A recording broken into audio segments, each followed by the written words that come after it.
He liked killing people. How they died, watching them struggle, watch them squirm. He felt the joy to that. Kuklinski attempted to dispose of the body in a 55-gallon drum, but the 300-pound Malaban wouldn't fit. Kuklinski had to sever his tendons behind his knees and his arms and so forth to be able to fold him to get him in the drum. Kuklinski disposed of the body and took the loss, paying off DeMeo out of his own pocket. George Malaband had crossed the line. If I knocked him down and stepped over him, that's why you see it doesn't bother me. I don't care to hurt anybody. It does nothing for me. Killing someone else. But you could never get a feeling out of it. I never got one, though. It was disappointing. That's when I figured I must be crazy. Because I figured someone should have some kind of a feeling. Something. Someone froze this body for some reason, and for a long time. The fact that someone would have taken that level of care in storing the body was somewhat frightening. The police, he says, we're dealing with an Iceman here. The frozen corpse was authorities' first glimpse into the ice-cold world of one of the country's most prolific and sophisticated murderers, Richard Kuklinski, a.k.a. the Iceman.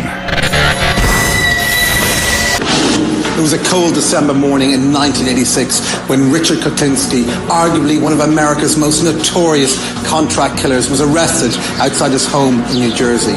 He was employed by the mafia to dispose of problem individuals. He would always kill if the price was right. Murder was his profession, and he made an art of it. On discovering the frozen corpse of one of his victims, police dubbed this ruthless killer the Iceman.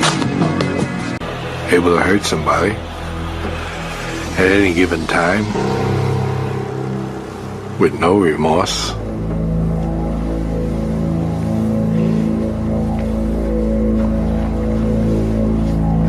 And who could do it over and over again without it bothering them. Did you think of yourself as an assassin? Assassin? Sounds so exotic. I was just a murderer. He loses track of what he's doing, and he's just beating him, and he kills him. Terrified, Richard ran back to his apartment and hid the closet rod. He waited days for the police to find him out. By the third day, it rains, and he looks out the window, and he can see that the chalk outline is draining away. It's disappearing. And he said, that's when I knew that murder was a way to solve my problems. Mr. Kuklinski, we're going to conduct a bat search here. Put your arms out.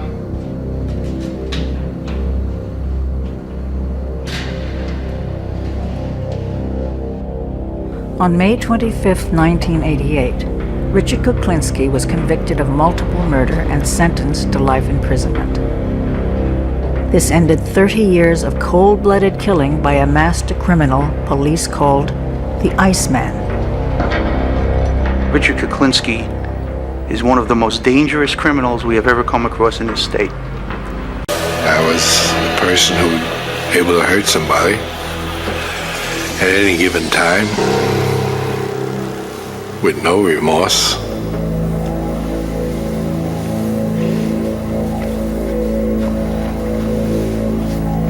And who could do it over and over again without it bothering them.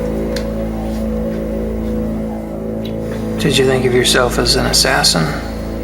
Assassin? Sounds so exotic. I was just a murderer. One part of my life, I killed people for nothing. Just for somebody to look at me wrong, I would kill them. Stab them, shoot them. You tended to shoot people up close and personal. Definitely. I wanted to tell them just before they left. I wanted to say goodbye.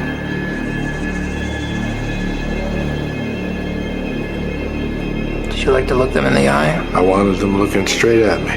What did you want them to think as they died? just see my pretty face. But the last thing they ever saw was me. Why did you decide to talk to me? Well, basically, I think I decided to talk to you would be so I could find out more about myself, since I don't know the answers, and you are a person who is highly qualified to give me answers, possibly, of what's going on. I figured this would be a good time to talk to somebody like you, or you know. I would move heaven, hell, and anything in between to get to you. You wouldn't be safe anywhere if I was mad at you. And that's not bull, Dip, that's truth. I've went up against people. You could pull a gun on me, and if I'm mad at you, I'm coming forward. You'd have to shoot me to stop me. And if you don't kill me, you're stupid. So next time you see me, I will kill you. How many people have you killed? An approximate guess.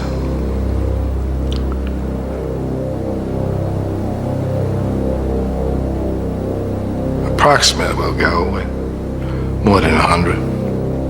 How do you feel about killing? I don't. It doesn't bother me. It doesn't bother me at all. I don't have a feeling one way or the other. I hated my father. If I could have, I probably would have killed him. Probably would have felt good about it too. My father would beat me just if I looked at him. He gave me this impersonal feeling I have to when people die in front of me, especially loudmouth people. Loudmouth people remind me of my father.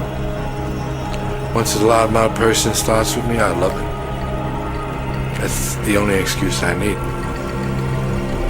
In a pool hall, he was hustling another guy. The guy figured out that he was being taken, and a fight ensued. It was a one-sided affair. Kuklinski used the tool of his trade, a pool cue, to rain down blows until the man's blood ran red in the alley. He was an anger killer at that point.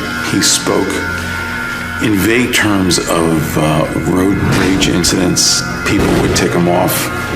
Someone would cut him off on the highway. He'd chase them down, run them off the road, start a fight, and beat and kill them there. Richard Kuklinski was a stone-cold, without-conscience killer. Richard is a self-contained, lethal animal. Everyone was afraid of him. You looked in his eyes and you had to be afraid. He appeared to have a normal family life, yet he would enter into this dark universe where he would be moving from murder plot to murder plot, killing people. He would hurt you in a minute. That's his world. He controls. He rules. You don't like, you die. If that's not the devil, I don't know who it is. On a trip to California, he found the target especially sorry for his sins. He had a contract to kill this individual, and when he cornered the guy, the man said, "Please, God, don't kill me. Don't let him kill me." And he was pathetic. Richie says, you're a God-fearing, God-loving man. I'll tell you what I do. You got a half hour. Pray to God. If he comes down and pardons you, I'll leave. He had that guy for a half hour. Pray. 31 minutes later, he put a bullet in his head and walked out. Because God didn't come down, he said. When I was out on the street to do something, I carried 3 guns and a knife. I had a Derringer in each pocket, and a gun on my ankle, a bigger gun just in case, and a knife. We were following this fellow. We pulled up at a red light, came alongside of him, and and shot the shotgun and took his head off. He never saw the green light. It was a sawed-off shotgun. It was very, as a matter of fact, when it happened, it surprised me. I expected the man to die, but it really surprised me when it took his head off. It was something I didn't expect. We were following this fella. We pulled up at a red light, came alongside of him, and shot the shotgun and took his head off. He never saw the green light. It was a sawed-off shotgun. It was very, as a matter of fact, when it happened, it surprised me. I expected the man to die, but it really surprised me when it took his head off. It was something I didn't expect. Richard Kuklinski is not a serial killer. He's not a drug-crazed, wild man running around with a machine gun. He's not a person that is driven by perverse sexual desires. He doesn't drink. He doesn't gamble. All of these things, which many persons that are involved in killing and murders often are motivated by. Richard Kuklinski, instead, is nothing more than a predator on human beings. His motivation is greed, and his method of murder is very varied and very extreme. DeMeo, with his hair-trigger temper, goes to Kuklinski and says, look, you introduced me to George Balaban. He owes me money. If he doesn't pay, you have to pay. As they drove back from the meeting, Kuklinski urged Balaban to pay up. Balaban tries to hem and haw, and he says, don't get pushy with me, Richie. I know where you live. I've been to your house. Kuklinski reaches into his jacket, pulls out a .38, and he pumps 5 bullets into Balaban's side. You do not even think that you could get to his family. How many people have you killed? Oh, an approximate guess.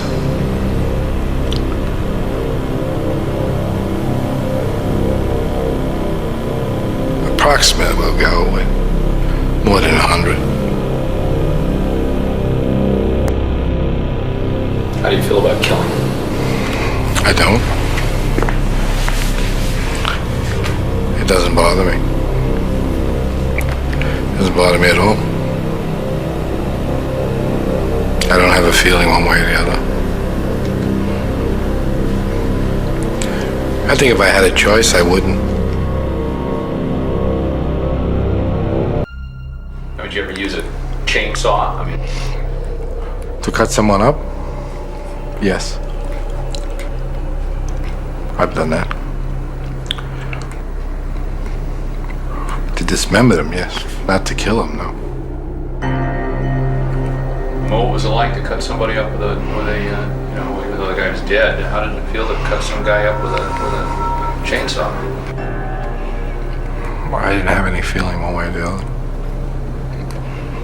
That just happened. That's the way it had to be. Messy. Yes. Yes, it was. Did it make you sick? No. There was no place for him to go, so he stopped his car. He was told to get out of the car, and he did not. So he was taken out of the car, and he was placed face down on a street in a position where we thought we were safe. And then I handcuffed him. That guy's big. I did everything I could to get one click on the handcuffs. And later on, I tried to put leg irons on them, and there's no way they would go on. They just wouldn't go on. You're a product of your environment in many ways. Now, you can lay the blame on his parents for the things that he did later on, the killings that he did, that he said he felt no remorse, he felt nothing whatsoever after he killed people. He claimed that he would kill homeless people for sport afterwards. And this is after, he beat a young classmate to death. Classmate was bullying him, he beat him to death, and then pulled out his teeth and then cut off his fingertips so there wouldn't be any identification. He was 13 or 14 years old when he did it, okay? And then when they asked him about it, he said, I didn't feel any remorse at all. As a matter of fact, it was the first time in my life I felt powerful. A couple of years later, again as a teenager, he killed someone else. Didn't feel anything. He didn't feel a thing in any one of the murders that he claimed he committed. Nothing whatsoever. Is he really a product of his environment? He did 2 HBO documentaries after that and spoke about things. You got to watch him. You got to see how he reacted, how he talked. He himself, while he was in prison, never getting out, he did these 2 documentaries. The guy wanted a lot of attention on him at the time. You could certainly tell. But pathological liar, because like I said, they couldn't corroborate. Law enforcement couldn't corroborate things. He claimed he had killed maybe 100 people, maybe as many as 200 people. The Attorney General, I believe, in New Jersey did a very thorough investigation and couldn't corroborate any of those killings. He said maybe the guy did 15. Now that's bad enough. He said, but he couldn't corroborate any of the others that he talked about. And the same from law enforcement all over the country. The guy made a lot of things up. Who knows why? Who knows what makes a sociopath and a psychopath become a pathological liar and do the things that he did. This guy lived a brutal childhood. His father was just a bad guy.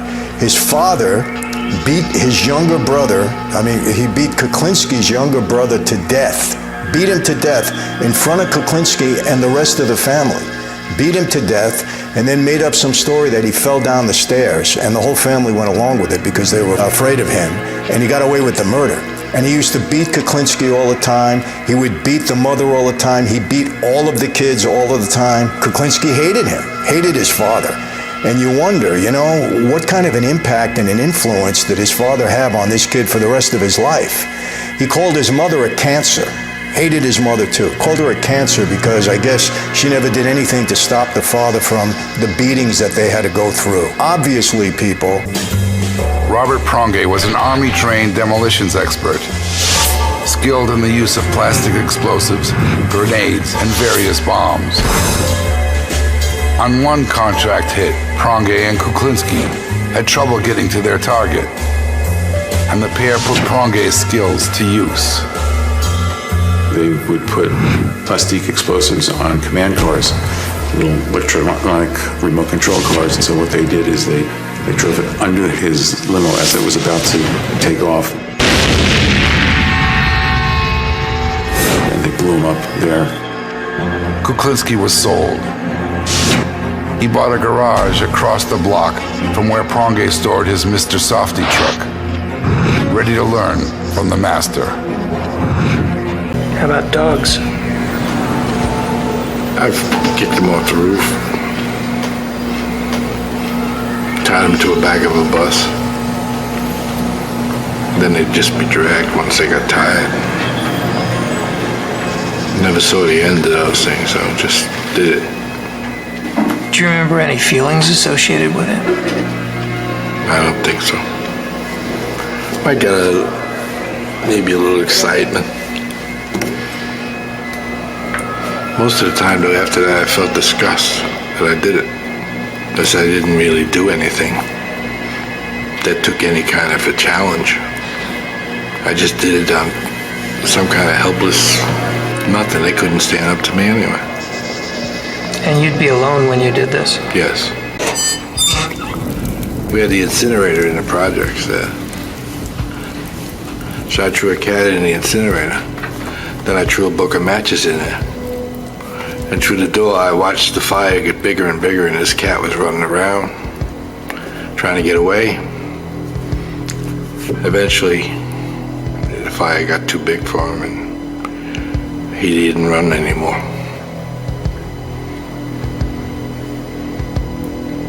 You only did one cat?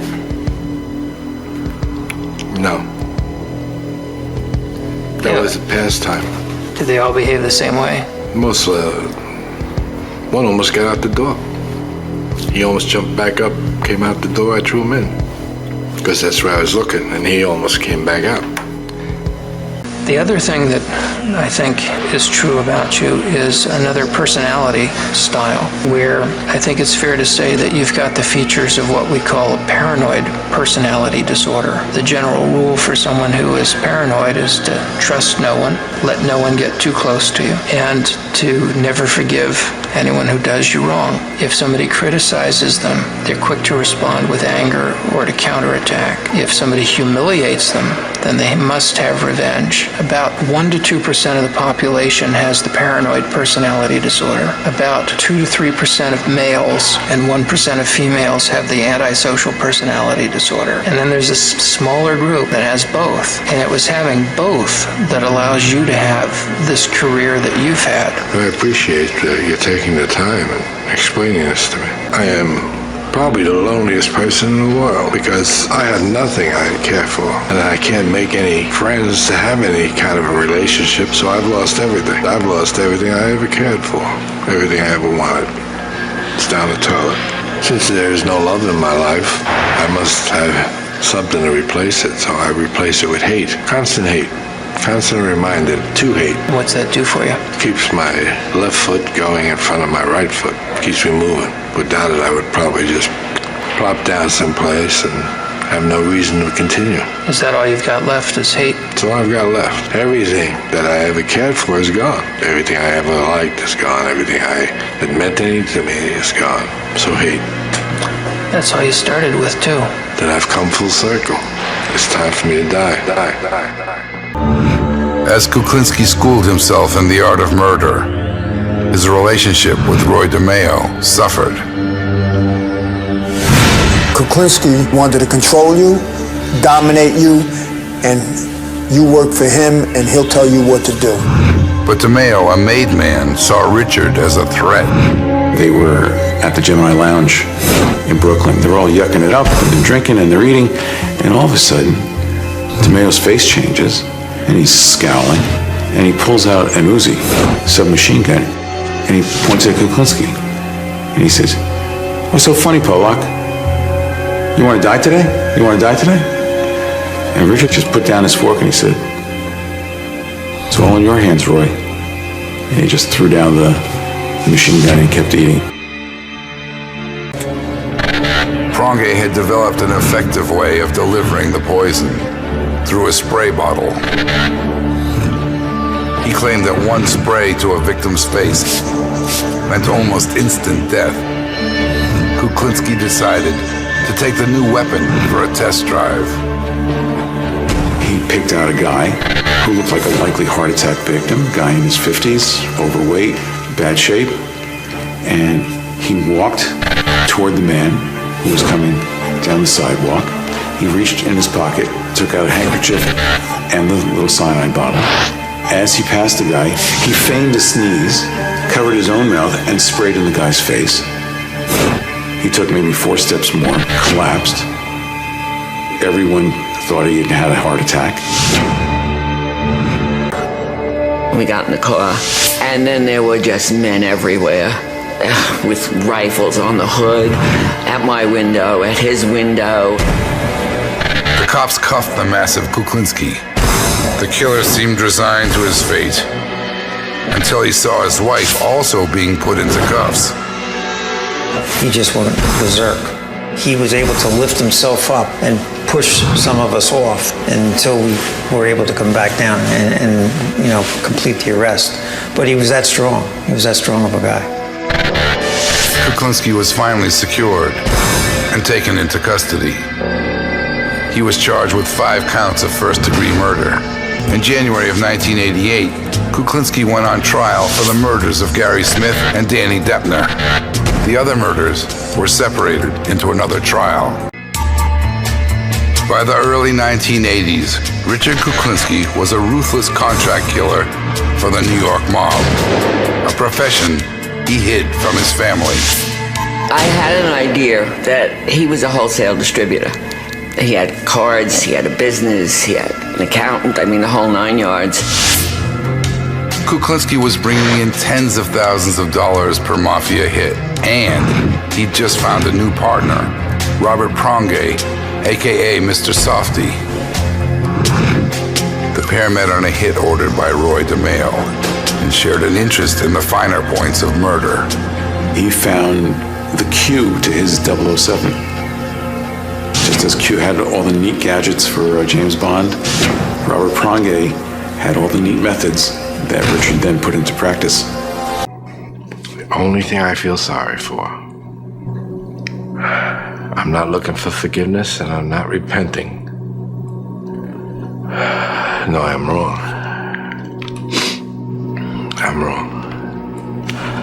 I do want my family to forgive me. I'm gonna make this one. Oh, shit. I feel for my family. You see the ICEMAN cry. Not very macho. I've heard people that mean everything to me. But the only people that mean anything to me.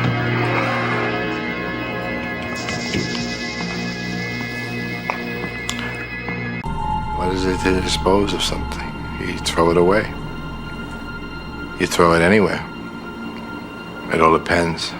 If you don't want it found or if you want it found. If you want it found, it doesn't matter. You just leave it there. If you don't want it found, you could take it somewhere. You could bury it. You could put it in a big drum. You could put it in the trunk of a car and have it crushed.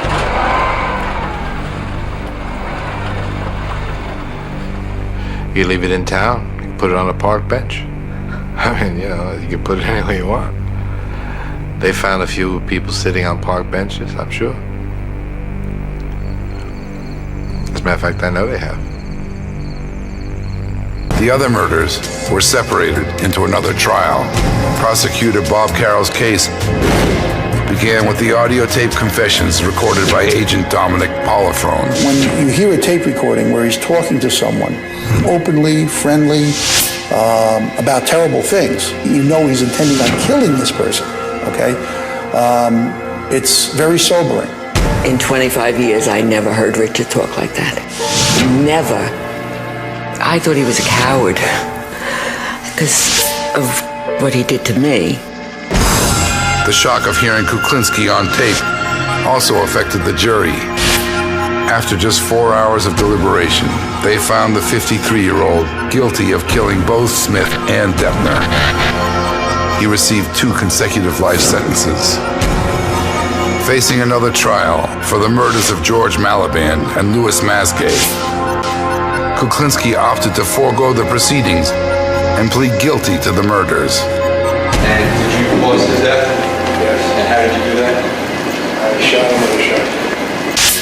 The judge asked, how'd you kill the individuals? And he said, I shot one in the back of the head and I shot the other 3 times. And the judge asked why, and he said, strictly business. After the trial, Kuklinski took an unprecedented step and opened up about his murderous ways. He granted several interviews to the media. His most startling claim was that he killed over 100 men. Richard's body count is a hotly contested issue. Just as he needed to have money in his pocket to be somebody, once the press started paying attention to him, he needed more murders to make himself greater. I was away from home. I had no backing. I had no problem. I only had one weapon, which was in the trunk, which was a .357 with a hair trigger. So I stopped the car and got out, opened the trunk. I had the release in went in the trunk and took the .357 and just stood there. Now, apparently their eyesight mustn't be too good because I don't think I'd walk up on a guy with a .357 standing by his side. But these fellas did.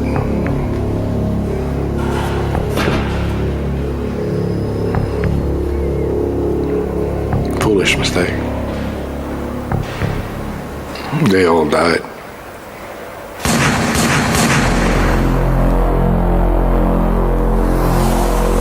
And I didn't even know them. He got convicted, I believe, of 5 murders. And these were not mob-related murders. These were murders that he committed. It was an investigation. He got caught through his own misdeeds in the path that he took. That's how he got caught. There was no mob snitch. And by the way, you know, there have been many, many informants in my former life in the Gambino family. You know that. None of them, to my knowledge, informed on Kuklinski. Why not? Because it never happened. Because he claimed to be doing all these things with DeMeo and with the other 5 families that he never did. Not one informant that I'm aware of pointed a finger at Kuklinski for doing anything mob-related. And let me tell you another thing. Kuklinski, pathological liar as far as I'm concerned. What happens to him in the end? In real life, they catch him. Normal investigation on murder. They catch him. He goes to jail for life. He died in prison. They didn't resuscitate him. He also, okay, and this is a fact, he told their kids that if he ever beat their mother to death, that he would have to kill them too. This is what he instilled in his kids. But yet in the movie, they show him as being a loving father and a loving husband. How does that add up? Does it add up to you? It doesn't add up for me. In real life, he used to kill homeless people for sport. He wanted to find different ways to kill people. And some of the methods that he used cyanide. He liked that. He used cyanide because cyanide didn't leave a trace. He strangled people. He shot them with a bow and arrow. And then obviously he killed them, he knifed them. I mean, he killed in every different way that you can imagine. Again, this is a psychopath. How do you make a movie about this guy? I don't get it. And that's why it was very difficult for me to even get through the movie. You know, look, people, I spent 25 years on the street. I've seen my share of stuff. I don't want to look at stuff like this. I really don't, especially when a guy is claiming to be part of my life. Another thing, in the movie they claimed that he was a loving father and a loving husband, and that was the one redeeming quality that he had. I do believe he loved his family. I'm not saying that he didn't, but his wife, Barbara, in a book later on, claimed that he used to beat her, claimed that he tried to smother her with a pillow, claimed that he tried to run her over with his car, claimed that he hit her so many times in the nose, he broke her nose a couple of times. So how loving is that? That's not love to me. This guy, he's one of those guys that might have been better off if he fell asleep early on in his life and just never woke up. I don't know what else to say about it. Let me tell you a couple other things about him that were just horrifying and startling to you. Again, just showing you how bad this kid's childhood was. His younger brother, later on, actually raped a young girl and threw the girl off of a building along with the girl's dog. Went to jail for it, was in prison for it for a long time. Police informed Mazgay's wife that they found her missing husband. In turn, she shared a valuable piece of information. On the day he disappeared, her husband was heading to meet a man named Richard Kuklinski. It wasn't the first time cops heard the name. Kuklinski had begun to pop up as a person of interest in other murders as well.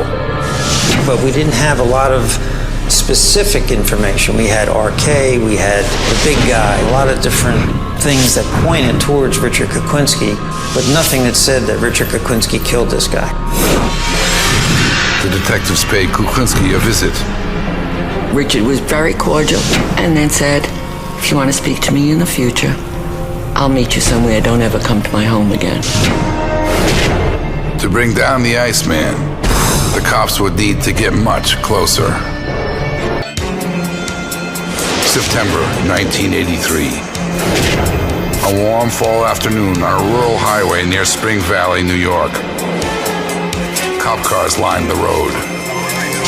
City workers had found a large mass wrapped in dark plastic. It was shaped like a body. The police peeled back the plastic and uncovered a bound corpse. Apparent cause of death, 2 bullets to the head. The first thing that they found was that the body was pretty much intact. It had not decomposed a great deal. It appeared the man had been recently killed and disposed of. But when the coroner's office examined the body, they found something they didn't expect. The pathologist is feeling around and he hears crunching around the heart. And he sees there's ice crystals around the heart. And it's like, it's summertime. How did this happen? I portrayed myself as a hitman. Told him I worked for the wise guys downtown New York, and my brother was a good fella downtown, and I went by the name of Dominic Michael Provenzano. You willing to go out on a contract? If the price is right, I'll talk to anybody. Yeah? Sure.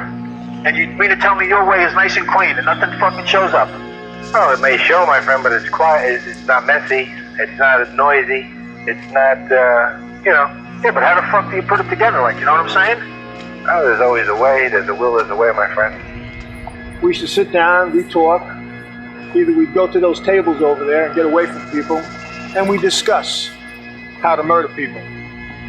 I just have a few problems I want to dispose of. I have some rats I want to get rid of. Yeah.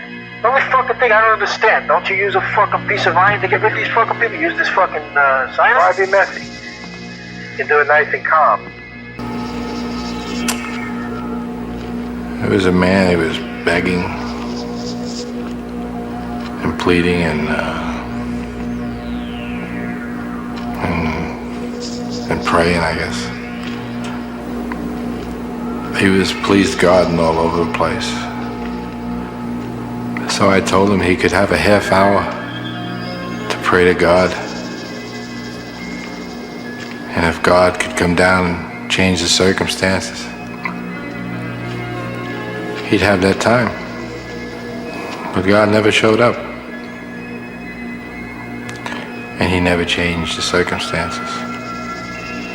And that was that. It wasn't too nice. That's one thing I shouldn't have done, that one. I shouldn't have done it that way. I tried to never let anything touch the house. I brought nobody there. My family was not exposed to anybody. I wanted to show them the good side of life, not the bad side. Richard had a very, very sad childhood. You got the impression, or I knew because he would like say something and then drop it and change the subject, that he was abused and that there was no love. He grew up absolutely without any love, without a doubt. I mean, the first Christmas with my family, he was in awe. He couldn't believe it. It was a tree and everyone was cooking special things and there was lots of, we were laughing and it was fun, and he kept saying, I can't believe that this is what happens. It was a Jekyll and Hyde existence. The way it was, and the way I wanted it to be, with absolutely two different lives. I wanted one life. I had to have another life. I was really in a bad way because there was a time schedule involved. And I happened to be watching these people, and there was a couple of gay people dancing and whatever, and nobody was paying them no mind whatsoever. They were walking anywhere, going anywhere, because people basically don't look at gay people. But the idea came to me, yeah, try to act gay, but how in the hell am I gonna get by? 300-pound gay man, that's a little bit far-fetched. So I went to the extreme of far-fetched. I got this loudest costume you'd ever want to see on, and I acted like a full-blown gay person. So anyway, I'm trying to get close to this guy. I get up close to this guy, and I bump into him, and he had a heart attack because I had hypothermia. When I bumped into him, I popped him with the needle. What was in the needle? In his case, a heart attack.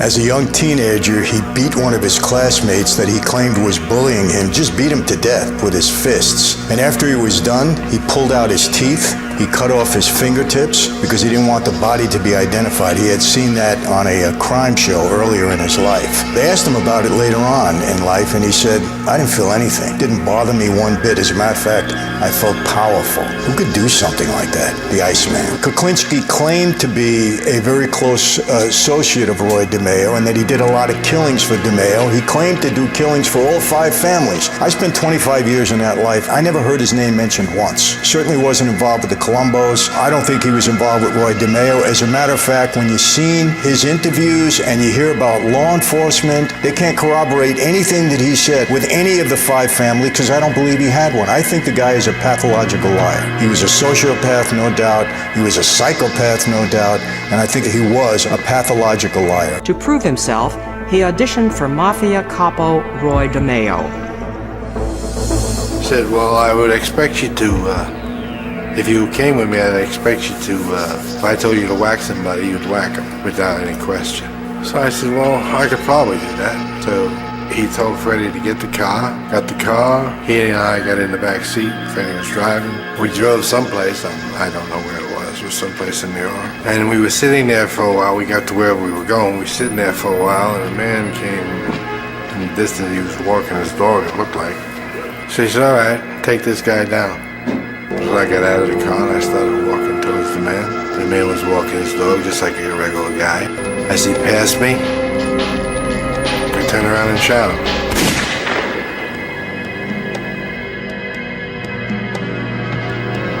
Freddie and Roy pulled up in the car, I got in the car, and we drove away. Roy DeMeo's hangout was the Gemini Lounge in Brooklyn, New York, where over 100 people were murdered, chopped up, and disposed of.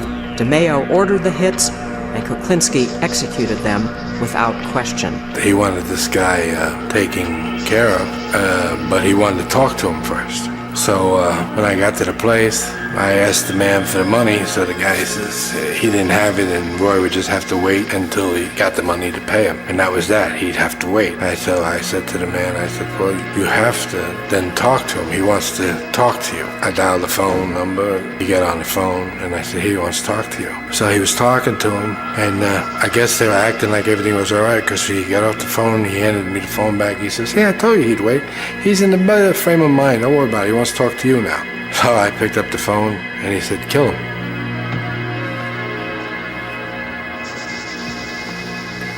So I shot him. His name was Peter Calabro.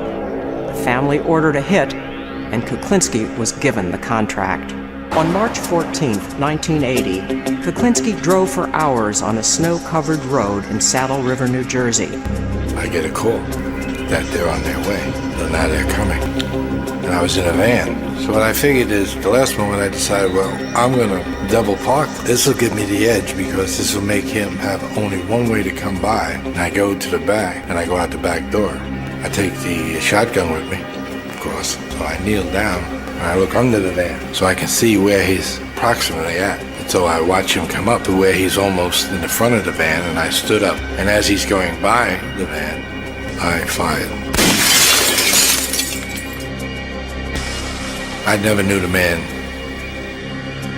what he looked like or what his job was. Then I found out the next day that he was police. I come out of this bar and I see him sleeping in his car. I said, I got you, little sucker, now I got you. I'm gonna light your fire. And I did. I got myself a bottle, some gasoline, and I threw it in the car with him.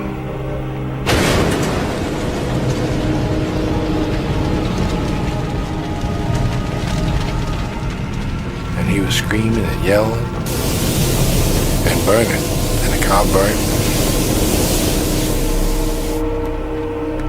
And I could smell him. Walked down the block and I could hear him as I turned the corner. He was still yelling.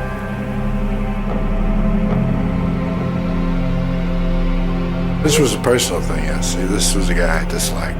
What did he do to you? He made me mad. This fella, he owed me about $1,600. So here we come Christmas Eve. And I go there and he says, nah, come with me, we'll go out, we'll have a good time, we'll party, we'll thing. I said, no, I would really like the money. And he gave me a story, a bull story. So I left there. I was a little bit upset. Got on the bus, went home. I was putting the toys together for the kids, and this thing was really bugging me. It was annoying me. would just make him a whole disposition bad. I went to the bar. They told me he just left and he was parked a couple blocks down in the parking lot. I saw his car, so I knocked on the door and he said, "Hey, how are you? Glad to see you. Come up, sit down." So I go walk around the passenger side, sit down. I said, "Look, I really need the money. You know, it's not right. You just been playing me like a fool here." I had this pistol in my hand and I fired. I took my $1,600 off him, got out of the car, and walked away. In the early 1980s, Richard Kuklinski embarked on a series of brutal murders across northern New Jersey. The cops discovered many of his victims, George Maliband, Gary Smith, Danny Deppner, but didn't know who was responsible.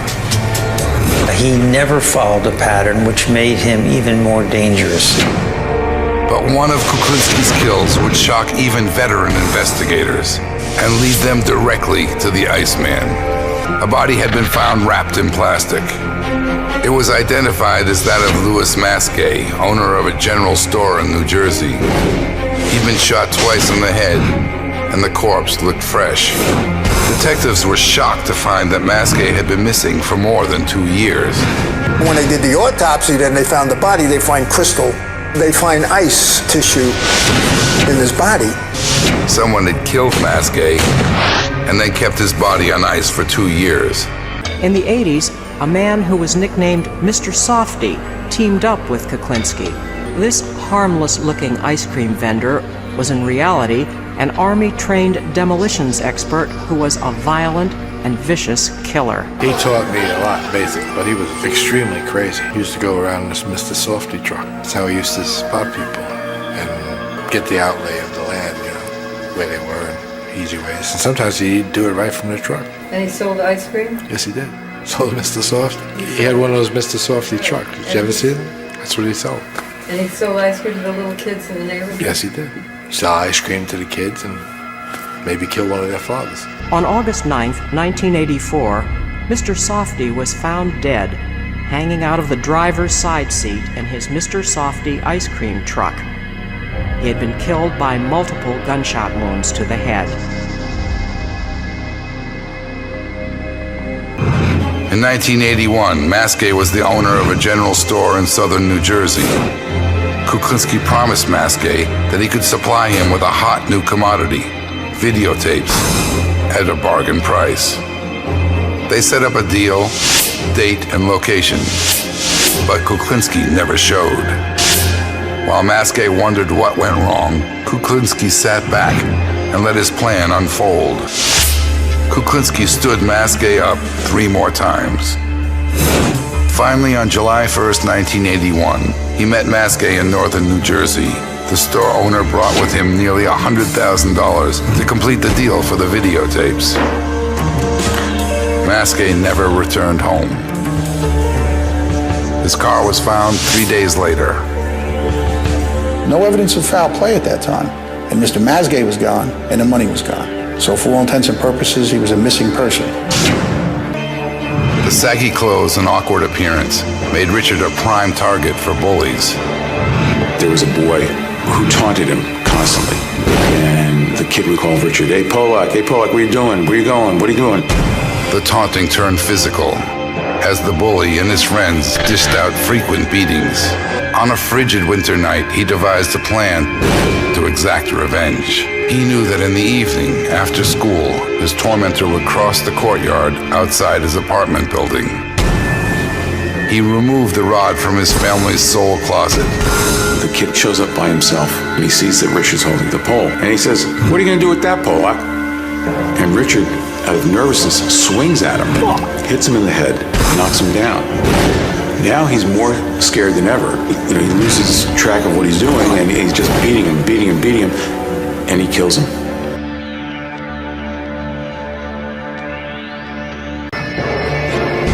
In 1986, after 3 years of gathering information, the New Jersey Attorney General's office initiated a multi-agency task force to go after the Iceman.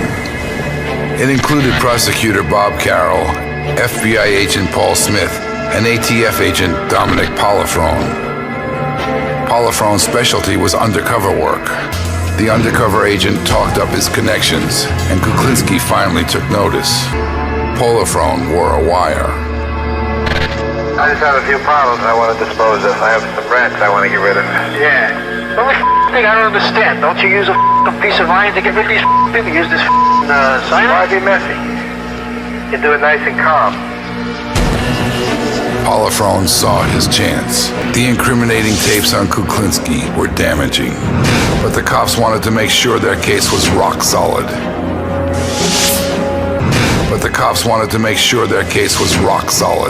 They developed a scheme that had Iceman written all over it. Polifrone approached Kuklinski about a murder for hire. Agent Paul Smith would play the clueless victim. We set it up so that Richard looked at it as a possibility to do an easy hit and make a lot of money. Kuklinski played right into the task force hands. With Kuklinski on board for the hit, the trap was ready to snap shut.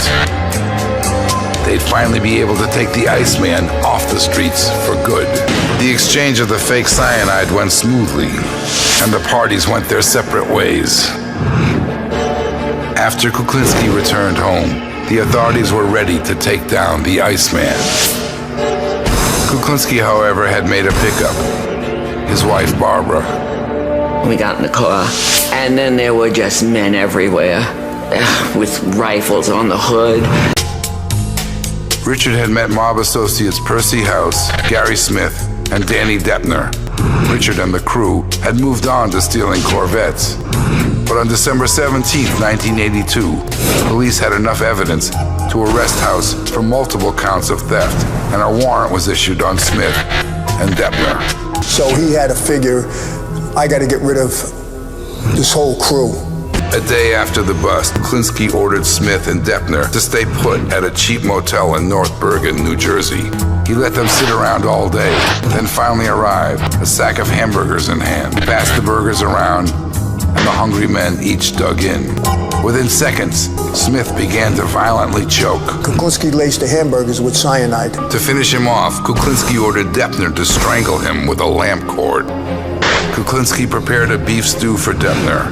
It was his last meal. Percy House was nowhere to be found. By the late 60s, the Iceman had become one of the mob's most efficient contract killers. His most brutal murders took place at the Gemini Lounge in Brooklyn, a favorite hangout for the mafia. Dismembering bodies, did that turn your stomach? I don't think so. I remember having pizza one day while we were doing something like that. Pizza in one hand, chainsaw in the other? I didn't like chainsaws. That's another fable that they've come up with, that I use chainsaws in. See, chainsaws are messy. Yep. All you get is all over me I have these little pieces of meat. Now that's a pain in the neck if I use chainsaws. Now would I want to ruin a good shirt with a chainsaw?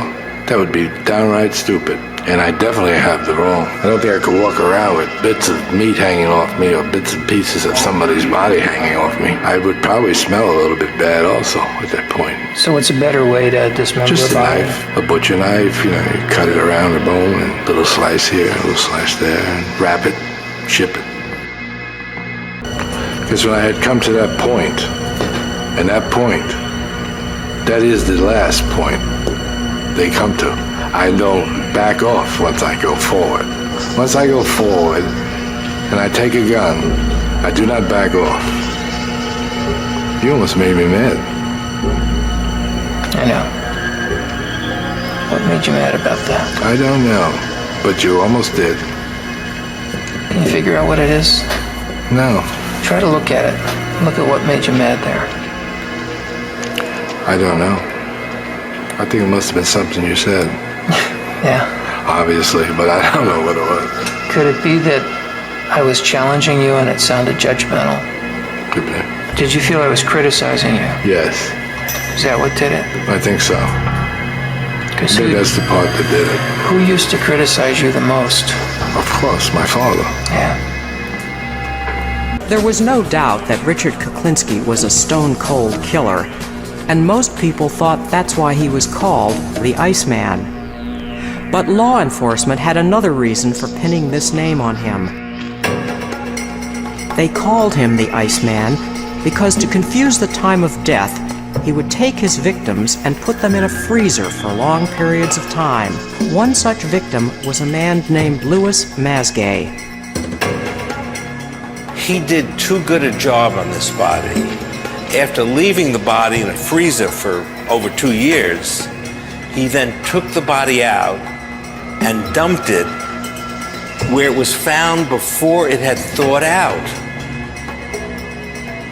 So when the medical examiner does the autopsy and opens the body up, he finds ice inside the body on a warm summer's day. And he said, that's the only way I could get over on you, or get you to do what I wanted you to do, is to hurt your family. I said, but that's a stupid thing to say, George. Knowing how badly or how sincere I am about my family, I said, for you to say something like that, you must realize you're going to make me mad. He said, no, you won't be mad. He said, because you'd be afraid that something would happen to your family. I said, well, you're very wrong about that, George. I said, because I'm going to put a stop to that. As a matter of fact, I'm going to put a stop to that right now. And I shot him 5 times. I could see them entering, because he was right here. He was sitting in the van, I'm in the driver's seat, Georgie boy was over here. In the next seat, which was, just like that. And I went pop, pop, pop. And I went pop, pop. Kuklinski's favorite way of disposing of bodies was putting them in barrels, but with a 6-foot, 300-pound George Maliband, it wasn't easy. So when I got him in, I had a problem with one leg. A hell of a problem with the leg, I'll tell you. No matter what I did, I couldn't get that leg in there. So I had to cut it. Put the top on. And I drove down to Jersey City, where I dumped him.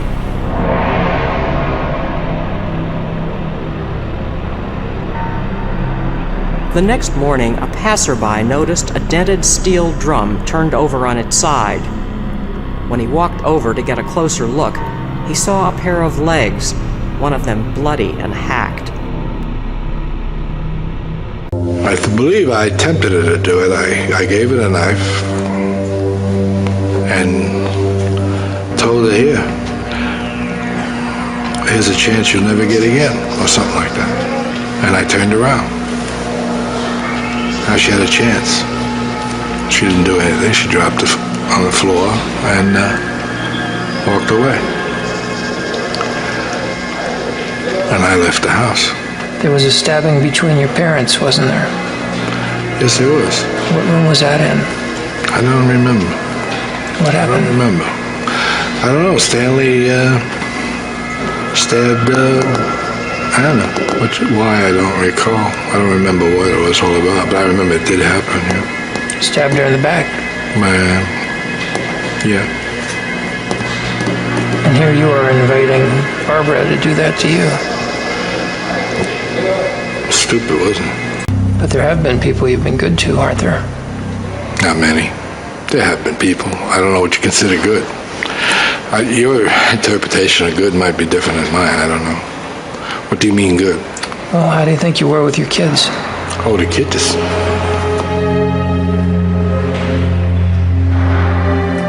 Now you're talking completely different. Now you're talking black and white.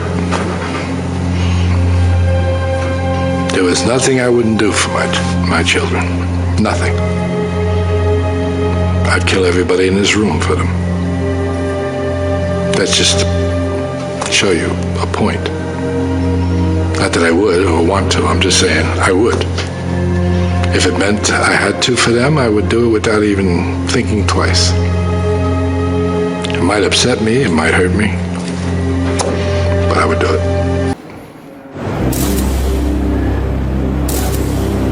Do you understand that most people can't imagine doing that to a human? Sure.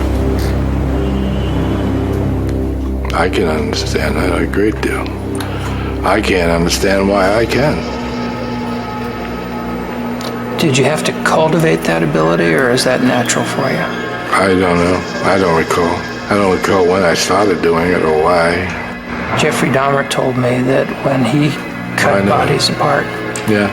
It repelled him. He found it horrible. He had to get himself drunk to overcome that natural revulsion. Yeah. It's because it's disgusting. Yes, it is. But to you could just do it. No feeling. No. The smell sometimes was annoying, but I would put cologne on. I would generally put cologne across here so I could smell the cologne a lot better than I could smell anything else. Canoe or something like that was always nice. I beat a guy to death one time. I had blood in my shoes. His blood in my shoes. It just goes on that way. Had to throw all my clothes away. Yeah, I was driving a big Lincoln Town car with butt naked. Had a sheet wrapped around me. We're having too much fun. You know that? You realize that? I'm coming across like a nice guy. Nobody's gonna believe this. Nobody. I wouldn't believe this if I was watching this. Because I'm the furthest thing from a nice guy. I am what you call a person's nightmare. Because of the way I project myself, people think they can get by. And then all of a sudden, when they wake up, it's too late. They already hit the stop sign. And that's a dead stop.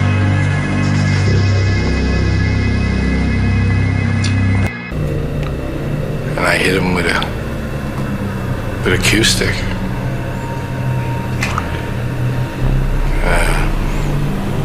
A few too many times. And he died. How'd you feel after when you found out he had died? I had felt very bad. Very, very bad. I was upset. I didn't mean to do it, actually. But surprisingly, I felt sadness, and after a while, I felt something else.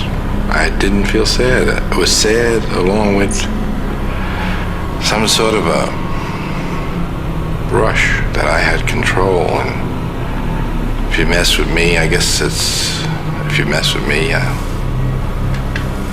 hurt you.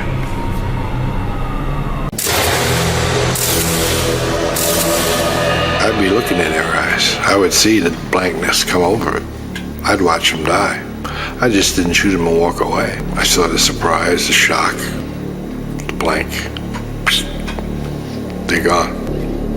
And all I saw was my reflection. But that's it. Did you have a favorite place you'd like to shoot? Well, most of the time, if you're up close, you shoot them under the chin. Shot a guy one time in his Adam's apple. See how long it would take him to die. How long did it take? A few minutes. He drowned, actually. Drowned in his blood? Mm-hmm. I was with somebody else. We had a $50 bet. I lost. You thought he'd go faster, huh? Yes. I've been in a restaurant where we were eating, and the guy went to the bathroom, and while he was in the bathroom, we put a little boost in his food, and he was rushed to the hospital after that, and he died, and they buried him. I'm not exactly sure what they put on, what they attributed his death to, but it wasn't homicide. Somewhere, and I don't know where, he picked up on cyanide poisoning as being a good way, a good, quick way to kill somebody. It's such a good way to kill somebody that that's the gas that's used in gas chambers. Richard Kuklinski, the ICEMAN, first murdered. During his youth, he began mutilating neighborhood cats and dogs in order to gain a temporary sense of power he felt deprived of at home. This is a young serial killer in the making, practicing what is known as victim selection. Later in life, the brutality develops and they begin to select human beings as their victim. In 1948, when Richard was 13 years old, he got his revenge on the leader of a small neighborhood gang that had been bullying him. After years of torment, Richard snapped and beat Charlie Lane to death with a wooden dowel. After Richard killed him, he cut Charlie's fingers off with a hatchet and pulled his teeth out with pliers to prevent the body from being identified. Richard then went after the rest of Charlie's gang and beat them all nearly to death with an iron rod. In a later interview, he said that this is when he learned that it was better to give than to receive. Nothing haunts me. No murders haunt me. Nothing. I don't think about it. That's why it's hard for me to tell you. In order for me to be able to tell you when something happened, I'd have to think about when. If I think about it, it would wind up hurting me. So I don't think about it. If I had a choice, and of course you has already said to me we all have choices. Maybe we do. At the time I didn't seem to have one. But if I could have, I would like to be different than what I am. I would have liked to have been different than what I was, yes. It would be better. It would have been better for me. I would have liked to have had a better outlook on life.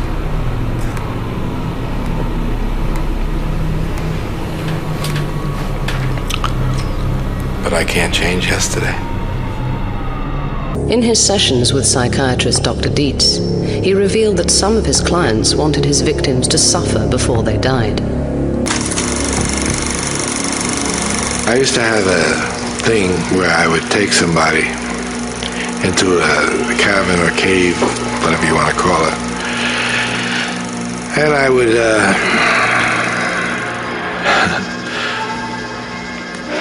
would tie them up or tape them,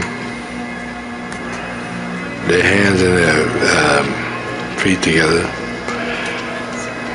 and then I would leave them there,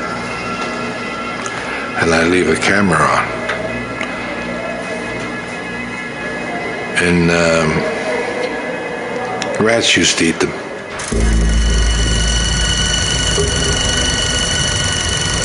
Rats used to kill these people. Do you know what an adrenaline rush feels like? Oh, yeah. What will give you one? Sex. It's the only one. I don't really get anything from hitting anybody, hurting anybody, shooting anybody. It does nothing for me. The only thing that gives me pleasure is sex. Well, that's a different kind of pleasure than what an adrenaline rush is. Pleasure, I guess. Yeah. If I were to beat somebody up, it would do nothing for me. If I knocked them down and stepped over them, that's why you see it doesn't bother me. I don't care to hurt anybody. It does nothing for me. Killing someone else. But you could never get a feeling out of it. I never got one, though. It was disappointing. Well, why don't we turn the tables here and you interview me? I'll answer your questions. Interesting. I can live with that. Just so happens I might have a question for you. What do you think about me? Anything good, bad, or indifferent? Yeah, some of each. There are two types of personality features that you have a great deal of. The first of them is called antisocial personality disorder. Someone who does not have a conscience, does not have remorse, does not feel a sense of guilt about most of the bad things they do, is impulsive and violent. But if you raise a kid the way Stanley raised you, with no love, no affection, constant abuse, beatings for no reason, all you teach is hatred, you make it impossible for that child to grow up and form strong attachments. So I think you got to be this kind of antisocial, psychopathic person, both by getting Stanley's genes and having Stanley's parenting. He gave me a picture of him and a description of what he does and what he generally does and where he goes. So I went to the area where they said he might be, and I saw somebody who looked like him. He had a knack for smoking, and they told me he smoked big cigars, Churchill cigars or something. So I pulled up alongside of him, At the time, I was riding a motorcycle, and I just said, "Are they Cuban? Looks like a good cigar." He said, "Fuck you." And when he said, "Fuck you," he looked my way, and I got a clear shot of his face. I said, "Nah, don't fuck me, fuck you." And I just took this weapon out and blew his head off. It just disintegrated his, like you see a pumpkin get hit with a shotgun or something, they just spread out. I took a guy down one time, just following him around. He was with a few people. As they went to the bar, this person decided he couldn't wait to get inside to urinate. He never did. Everybody else went in. He stayed outside to urinate. He urinated. He went comfortably anyway. He had an empty bladder. But I actually strangled him. From behind, I assume. Definitely.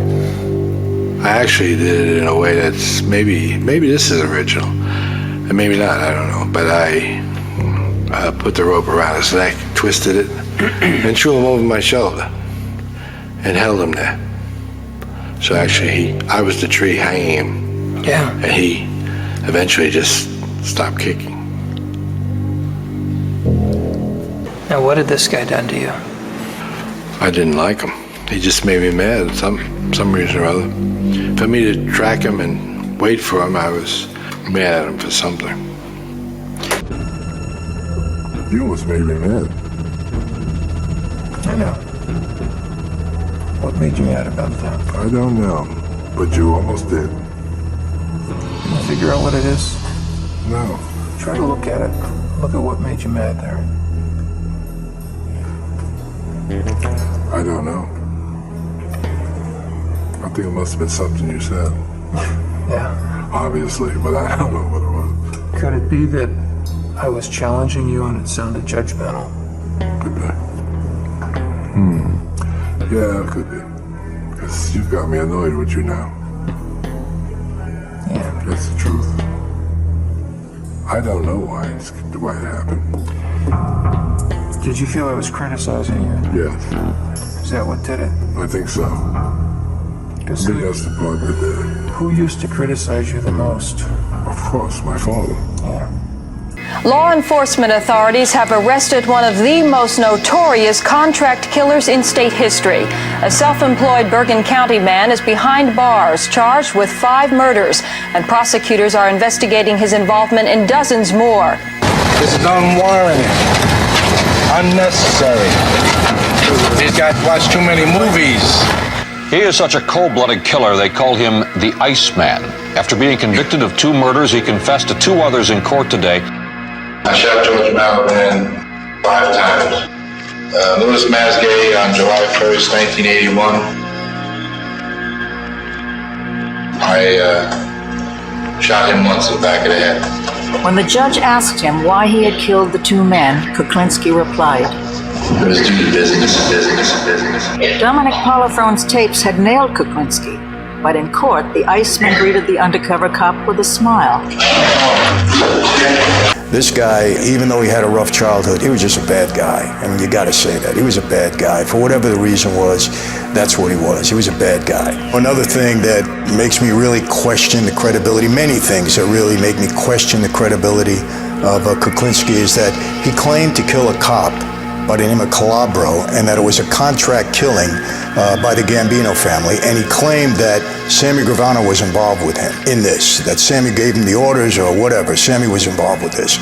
And the authorities went to Sammy at the time, and they said, look, we're not going to give you any extra time, just take a plea to this. And Sammy refused. He said, I didn't do this. I don't know what this Kuklinski is talking about. And I remember, DeMeo was a Gambino. Gravano was a Gambino. Gravano said, I don't know what this guy is talking about. And he refused to take the plea, even though it would be time served. He wouldn't get any additional time for it. And Kuklinski was set to testify against Sammy, but Kuklinski died, and the case was dropped. So I believe Sammy in this regard. The Iceman had killed by gun, by knife, by Molotov cocktail, and cyanide. But he also liked to experiment. Crossbows, I just popped the guy in the forehead with it. Actually, it was just seeing if it would work. What was he doing at the time? Looking at me. Well, was he sitting down, or were you standing over him? Or? No, he actually bent down to look in the car window like I was asking him directions. I didn't know the man.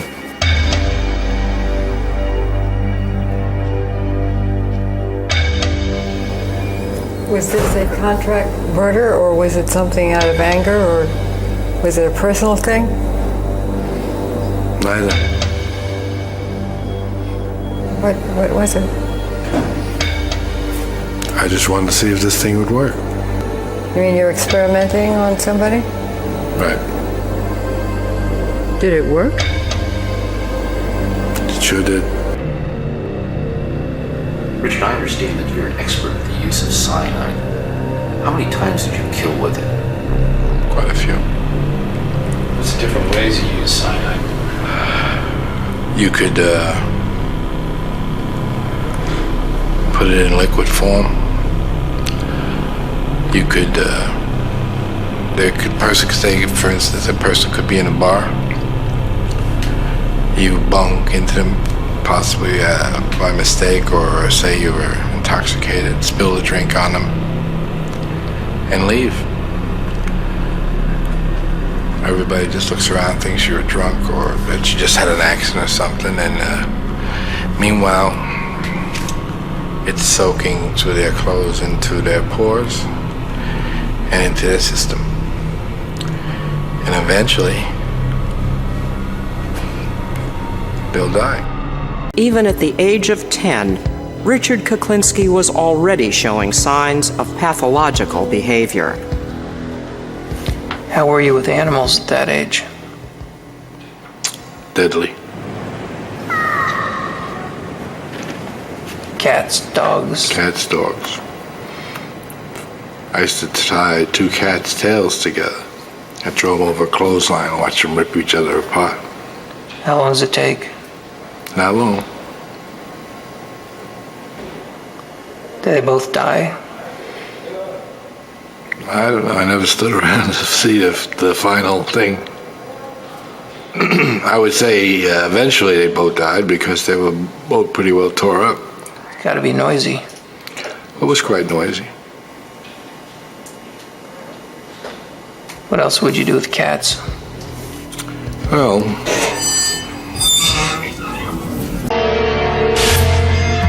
on March 5th, 2006, after 18 years in state prison, 70-year-old Richard Kuklinski passed away due to natural causes. For authorities, it was the closing chapter in the story of one of the most evil killers in New Jersey history. He's a completely isolated example of a sociopath like we've never faced before. The way he killed, the reasons he killed, his absolute asocial cold-bloodedness make him unique. He's the only guy that I know can walk on coals burning and it wouldn't affect him. If that's not the devil, I don't know who it is. I wished him dead probably every day for 25 years. And if I could have done it, I probably would have, but I couldn't.